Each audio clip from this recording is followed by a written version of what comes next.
Pregnancy is a crazy time of change for any mom and her growing family. Not only does a woman's body morph right before her very eyes, but there's a brand new human cooking up in that belly. So just as an incredible amount of hormone and dietary changes begin, mom-to-be has to prepare her house and family for the arrival of a new bundle of joy too. Fact of the matter is that once that little test reads positive, a woman's world will never quite be the same again. That ain't no Etch-a-Sketch. This is one doodle that can't be undid, Holmes Gillett. Here are a few of the key changes that happen to almost every mom's body. Body bloat. A lot of women experience some swelling during their pregnancies, especially around the ankles and face. I'm pregnant.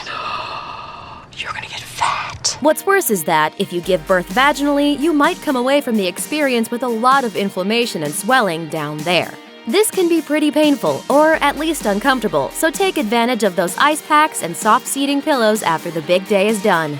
Some women also report feeling bloated all over for several weeks after their deliveries due to those extra pounds of fat stored up during gestation and the weeks of being sedentary around delivery.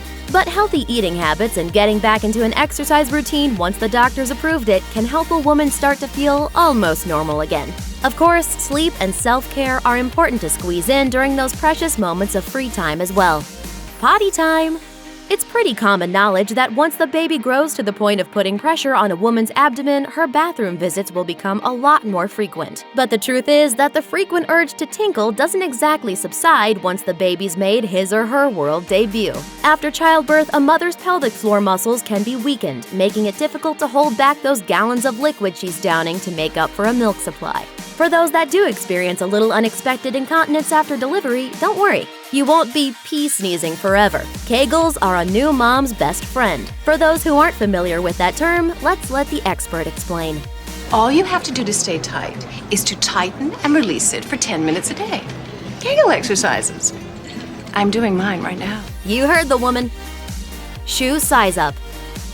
Towards the end of your pregnancy, your normal shoes will most likely be pretty tight because of that pesky swelling in your feet and legs. But what most women might not expect is their feet actually changing permanently. In some cases, the connective tissue between bones in the feet may be permanently altered by pregnancy swelling, resulting in a here-to-stay uptick in shoe size. Hey, at least this gives women a good excuse to take a shopping break between feedings, right?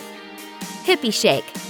One of the other size increases that a woman might experience long after having kids is in her pants region. That's because the hormone relaxin that's produced by the ovary and placenta during the process of pregnancy can literally relax the hip bones and cause pelvic enlargement for the long haul.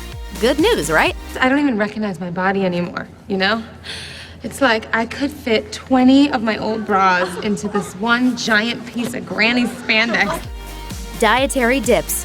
For a lot of new moms, there comes a stinging realization that even after their baby is born, their bodies don't look all that different right away. As any new mother who's been mistaken as still pregnant can attest, those first few weeks with a postpartum body can be very discouraging. For some, that discontent can turn deadly. According to studies, many mothers have reported their weight gain as very stressful and resorted to unhealthy eating habits as a way to shed the unwanted baby weight. So just as new moms and their families should be cautious about the onset of postpartum depression after delivery, special attention should also be paid to make sure mommy is eating well and feeling good about her heroic body as well.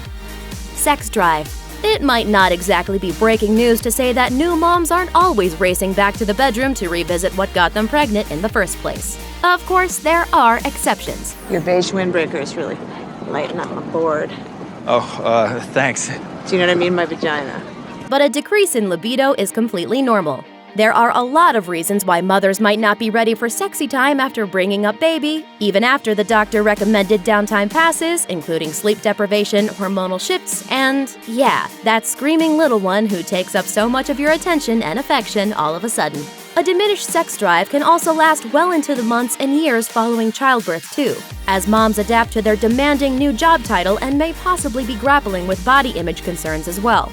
An assuring partner or counselor can certainly help to allay those issues, but he or she should still be patient if those magic moments don't always transpire the way they used to. Dads, too. Women aren't the only ones who experience massive changes during the process of procreation. Men can also experience bodily shifts as a result of pregnancy, and we're not just talking about putting on a few sympathy pounds from those increased trips to the frozen yogurt bar either. Dads-to-be can experience a spike in the hormone cortisol 4 to 6 weeks after learning that their partner is pregnant, and that hormone is the stress agent that's responsible for the fight-or-flight response. This level tends to go back to normal as your pregnancy progresses. But while the levels are elevated, a father's brain can be extra alert and, in a sense, wake him up to the impending reality of a new baby's coming. Men can also experience testosterone level decreases while his prolactin level increases. Prolactin is the hormone responsible for helping mothers produce breast milk and can increase by more than 20% in men during pregnancy. These changes may be the body's way of helping a partner adjust to his upcoming role as a dad, and while hormone levels start to return to normal once the baby arrives, there is one that has a more permanent change. Dads who are more involved with raising their children tend to have lower testosterone levels than uninvolved dads, which is equal parts bizarre and amazing. And that's basically life in a nutshell, right? There, see? It's working. Piece of cake. There. Yeah. Nice job, Pete. Thanks for watching. Click the list icon to subscribe to our YouTube channel. Plus, check out all this cool stuff we know you'll love too.